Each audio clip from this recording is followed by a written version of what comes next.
See the fun part of the evening, sort of, not for me. For some people and not everyone in this room. So I'm in front of the banner and not the coats, Really, yeah. Okay, so I recused myself from judging this year's prize because I wanted my publisher to enter my novel. And winning. Headline, author wins own prize. It would have been really good. And so I did. I mean, I said, you know, I'm not whatever. And then everyone said, you can't enter your own prize. So, and I quite frankly, I don't see why. But I clearly can't enter my own prize, so they didn't enter it. So I wasn't a judge. But obviously I read all the books, and what I was saying earlier is it's an incredibly emotional experience knowing, because most good books you find some reason to fall in love with them, and therefore the judging process was quite fraught, and at some point people were talking about the walkout books, i.e. books that you would walk out of the judging room if it wasn't on the shortlist. And in the end, everybody had to set aside a walkout book because it became huge. We had a lot of judges, and a lot of judges is good because you get an extraordinary kind of diversity of taste and kind of access points. But so what this is, and what we need to remember is this: if this was a prize for novels, it wouldn't look like this because it has short stories and translated fiction. If it was a prize for translated fiction, it would look different. If it was a prize for short fiction, it would look different. This is a prize for small presses, so it's, by nature, it's actually more competitive than the other, the real prizes, the ones that make a difference. Okay, so that's one thing. So the next thing is. So I was at a do, and someone said, "Have you got 6 on your shortlist?" And I said, "Well, no, we're going to. Yeah, is it going to be 6?" I said, "It probably will be 6." And he said, "Okay, that means that you'll definitely get 3 women on it." One guffaw there. It was an anxious one. Yeah, and I said, I was like, oh, it hadn't occurred to me that one would divide the shortlist in that way. What we ended up with was 4 women and 2 men, so we actually had to get rid of one of the women to make it 3 men and 3 women. No, I'm just lying.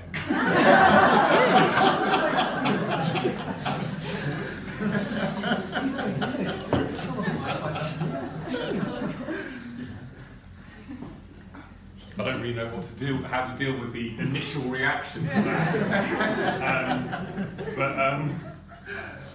But yeah, we didn't do that. None of that was an issue. There were no issues other than love for the books that you loved and a certain amount of distress when books you loved were not loved by others. But anyway, I'm just going to quickly go through the long list, just so those who don't know about it, just quickly, and then I'll review the short list, and then I'm out the door. No. Playing Possum by Kevin Davey by Press. This is, I think I said this earlier, if this would have been written by Thomas Pynchon, it would, it'd been selling hundreds of thousands, and people calling it a kind of work of metafiction genius. Essentially, it's the story of T.S. Eliot had he killed his first wife and run off to Whitstable. But it is in multiple time frames, it is beautifully written. The level of control it has is extraordinary. We submitted it was shortlisted for the Goldsmiths Prize, so it's doing okay. I think Faber are interested in it. It's a wonderful, wonderful book. Then we have The Gallows Pole by Ben Myers and Blue Moose, and they're in the room. This is an extraordinary book about nature and violence and myth. And it does feel, and Ben was talking about this earlier, it almost feels that he's writing a kind of fictionalized history of a place. And it's a place, but it seems to be a place where human beings are revealed in their essence. And it's a beautiful piece of evocative, and it's a historical novel, kind of working at levels that historical novels often don't work at. And it is fantastic that it's doing as well as it does, and it does have one of the best covers. Then we have The Overcoat by Jack Robinson by CB Editions. Jack Robinson may not have written it, or at least it may be a pseudonym, but it's essentially about the early 19th century writer Stendhal, reimagined as a literary figure in the afterlife, which seems to be a rather dull town in the UK. It is written here, playfulness and style, high style even. But once again, this is a piece of work that is so precisely itself that we are looking at both literature and what it's writing about through a kind of new lens. And it's deeply, deeply moving. I reassessed what was kind of possible in writing when I read this. And if I mean, just personally, and I wasn't a judge, if this is the book that if I could have written it, I would have written it. But I can't. Not gifted enough. Die My Love by Arianna Harvitz, is that how to pronounce it? Yeah. This is one of the 2 launch books of Charco Press, which is the new Edinburgh-based outfit. This is a tough, unrelenting novel. Once again, in a sense, a bit like Gallows Pole. It's about human beings at their maybe unappealing essence, and it's about a woman who essentially is both trapped and somehow liberated. She's kind of trapped by domesticity, but she's also extraordinarily liberated by her own kind of anger and vitality. And she is, she lives in both the real world and an imaginary world, but she is never less than completely addicted to herself and freedom. Gaudy Bauble by Isabel Weidner. You've heard from Isabel. One of our judges called this a firecracker of a novel. I'm going to be much more sort of critical and nuanced and subtle. It's nuts. It is. Sometimes you read writers that are sitting right outside the mainstream. They're sitting actually outside the outside bit of the mainstream, but have such control over their work that no matter what they're going to do, you're going to feel complete confidence in what they're doing. And what's extraordinary about this, and I'm not sure I've ever come across the reason this is formally inventive, it seems to me that it's not the form, it's thematically inventive in a way that you never know who's going to co-opt the story, chapter by chapter. And it absolutely challenges your sense of what fiction can do. And if you don't have the kind of generosity to go, fiction can do this, you will be deeply perplexed. But if you can kind of go, okay, fiction can do this, it's a revelation. Compass by Matthias N.R., translated by Charlotte Mandel. This was shortlisted for the Man Booker. Matthias N.R. is an incredibly accomplished, brilliant writer. What's important about Compass is that despite its story, it is charting historically the West's perceptions of the Middle East, and clearly that's a very important narrative in the world at the moment, and fiction doesn't necessarily deal with it. So N.R. himself is an Arabist, as I think they are kind of called, and this novel is what's interesting. It's like 1001 Nights except it's in one night. It's about a man who is having a sleepless night, but he's essentially taking us through in this sort of hallucinatory waking dream through how the West has moved into into the Middle East through the 19th century, through the 20th century, and kind of configured it for our Western consciousness. An extraordinary work. It's a work of art and a very important book. Blue Self-Portrait by Naomi Lefebvre. Is that how it's pronounced? Yes. Translated by Sophie Lewis by Le Fugitive. I'll just read you what I've written. A woman on a plane with her sister leaving Berlin is reading the letters between Adorno and Thomas Mann while ruminating on a chance encounter with a pianist in a bar who wants to write a piece of music about Schoenberg's painting Blue Self-Portrait. In many ways, that's all it is, and in other ways, that's the least of it. This is for a short novel, this is one of the richest, funniest, moving, most charming novels I've ever read. And first-person narratives are difficult, but it gets voice so perfectly. And so it's both charming, funny, intellectually stimulating, and risky. And it's a brilliant piece of translation. We That Are Young by Preeti Taneja, Gallibeggar Press. You've heard from Preeti today. Once again, it's not just about having a brilliant idea, as brilliant as this is. What's extraordinary about this is that at the level of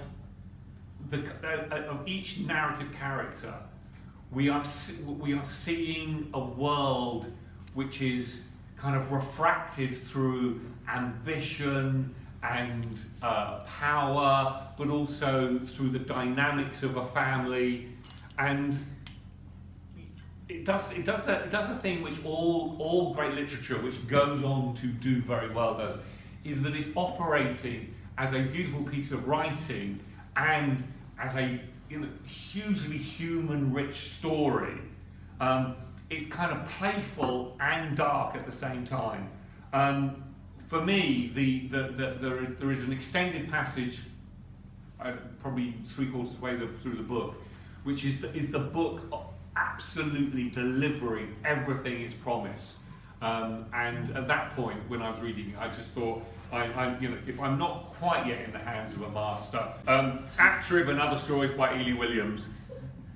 I don't know who it's done pretty well. She's got quite a lot of press and whatever. It's a book of short stories. Okay. What can you say about Actrib? This is a book of short stories that kind of uses the alphabet as a kind of kicking off point. All I can say is that sometimes you think writers have deliberately set them a high wire that they can't walk across, or at least they can walk across one or two stories, but they can't walk across. That's not what happens here. There's a story at the centre of this one, which is the one about standing in front of a Bridget Riley painting, where you suddenly realise that no one has ever written this before. No one has seen the world and written the world like this. And there's a lot of. I mean, maybe that's what small presses do. They spot things. I can't remember what Emily Dickinson said. They spot people who see the world from a slant and deliver that slant. So we sit there and go, that doesn't feel like a slant to me, that feels real.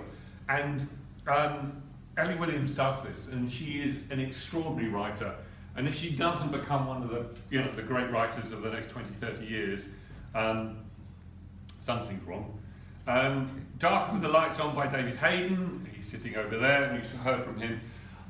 What's extraordinary about this book is I think people are misreading it to a certain degree. I think people seeing it at a story level, but actually this is the novel, this is the piece of writing a novel, short story, to write at the sentence by sentence level. And there are moments in almost every story that has sentences that aim for perfection and achieve it. And it's interesting because I think with the short story, I think to myself, if you were going to be formally inventive or formally experimental with the short story, if you can't do perfection, you fail, because that's the kind of goal. And I think with David Hayden, on sentence by sentence level, he gets there, and you just sit there and kind of go, I just don't know how you pulled that off. I mean, I'm going to ask you, I think we get the train back, and if he tells me, I'll let you know. And also, as we've said, it's one of the most beautiful made books in the UK today from Little Island. In the absence of Absalom by Simon Toki, I've written here, if anyone can be said to ploughing a very narrow furrow very deeply indeed, it's Simon. I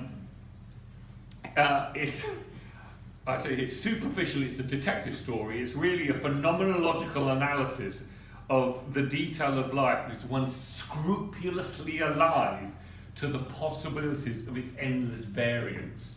And as he's pointed out, book 3 is a man walking down a ramp, 4.5 steps, and that might be overly complicated in the sense that he wants to involute our lived experience to the smallest details. And no one, I mean, in a sense, probably Samuel Beckett kicked this off 50, 60 years ago, but no one's doing it, and no one has the clarity to actually go, because in a sense you could think this is a kind of conceit, you go, oh, I'm going to go to whatever, but you have to have the clarity of the detail, otherwise it's not, the enterprise is meaningless. But the clarity of the detail means if we all break it down, we can, it's all our lived experience, we just don't notice it. So it's noticing on the kind of microscopic sense of scale, and for that is to be absolutely valued and cherished.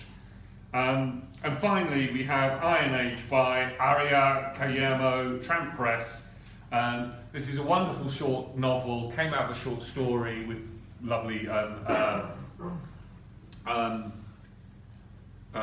illustrations. What's wonderful about this book is that in simple prose, she creates a kind of magical realist feeling in Finland. And my sense of this is that we have a lot of affinity with Scandinavia, but actually Finland is kind of slightly other. And so that what this novel does is it feels as though place and experience that we should recognise is slightly tilted to the kind of uncanny, and therefore it's a kind of beautiful kind of mythological, but also very real experience of, and it's also historically set in a time that we tend not to know about, which is when when Finland beat off Russia, but it didn't really have a sense of itself. So it's a kind of fascinating kind of historical novel. But I will say, and I've been slightly told off for this, but I think it's perfectly valid. It's an extraordinary portrait of a powerless man who is the father who essentially, because of the historical point, who was in the army, had a point, fight the Russians. And now, because the economic situation means there is nothing he can do for the family, is brutal and unlikable and narrow, but on the other hand is desperate. And this novel is sensitive enough to deliver the desperate and vulnerability at the same time. It's very unusual to be able to do that in very, very few. I mean, it's less than 100 pages. Sorry to interrupt the piece. Is a novel that some people, what it is an unusually it's an unusual first-person narrative where there is this is it has a kind of the central characters, the main narrative, and her. I don't want to give everything away, but I'm going to. And well, actually, it happens very quickly. And her dead brother have a lack of affect. There is a kind of deadness within them. They are adopted Korean children in a very, very strange family who you basically think should have been better vetted in terms of adopting young children. What she does is in this novel is make the. I'm trying to think of I'm sure there's a kind of an analogue here, but she makes the kind of a family world that is with kind of without love, and finds the pocket of love between her and her brother, even though they are basically estranged. She's doing the work of someone who has learned to love her brother because she realizes that actually her world lacks love. So even though it's actually, so the beauty of this book, and it's a very beautiful novel, is that it has a kind of lack of affect about it, but it's actually about how do you love somebody when you don't really know, or you've never been given the coordinates of love. Yeah. Good. Okay. Shortlist. And it's going to be non-alphabetical order just to keep the suspense higher.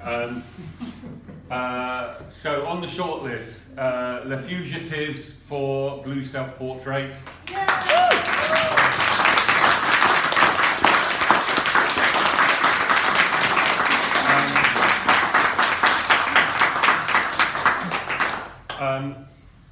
Influx Press for Atrib and Other Stories by Ellie Williams.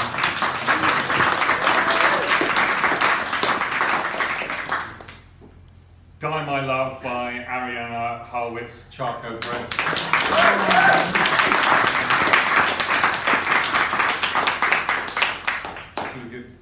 Should have kept. Little Island Press, Darker with the Lights On by David Hayden.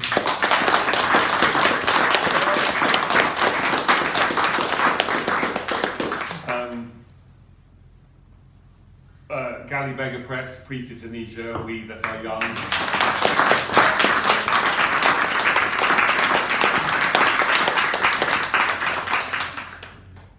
And Dostoevsky Wannabe for Gordy Bulbul by Isabel Weidner.